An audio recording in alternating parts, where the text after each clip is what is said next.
Chers amis, très chers internautes, je vous salue dans le beau nom de notre Seigneur Jésus-Christ. Shalom, shalom. J'aimerais encore aujourd'hui partager un verset principal avec vous. C'est le psaume 16, verset 8. Le psalmiste dit, « J'ai constamment l'Éternel sous mes yeux.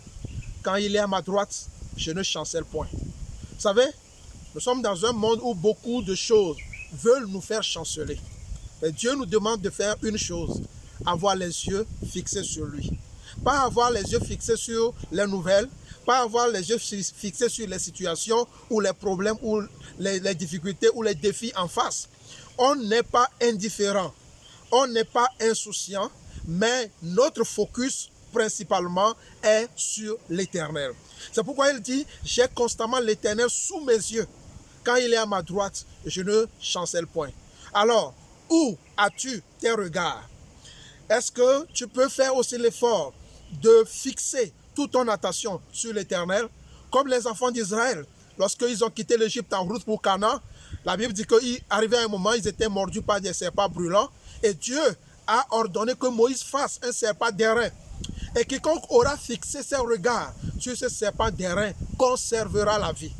Alors, c'est la même chose aujourd'hui. Jean 3, verset 14 nous dit, comme Moïse a élevé le serpent dans le désert en ce jour-là, aujourd'hui, Jésus-Christ de même est élevé, afin que quiconque regarde à Jésus-Christ, afin que quiconque crie à Jésus-Christ, afin que quiconque se tourne vers Jésus-Christ puisse conserver la vie et ne pas chanceler.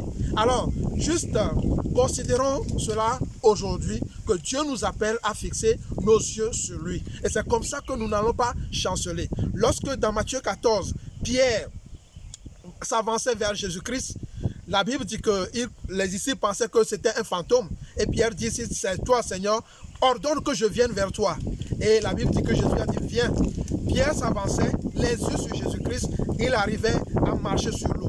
Mais quand il a détourné ses regards de Jésus-Christ pour considérer les vents, considérer autre chose, il a commencé par se noyer. Chers amis, dans le monde dans lequel nous sommes, si nous détournons nos yeux de Jésus-Christ pour les poser sur autre chose, nous allons nous noyer. Mais si nous fixons nos yeux sur Jésus-Christ, nous n'allons pas chanceler. Que la paix du Seigneur soit avec vous. C'est votre ami, pasteur Adodo Togbevi de l'église de la Grande Grâce du Togo. Soyez bénis.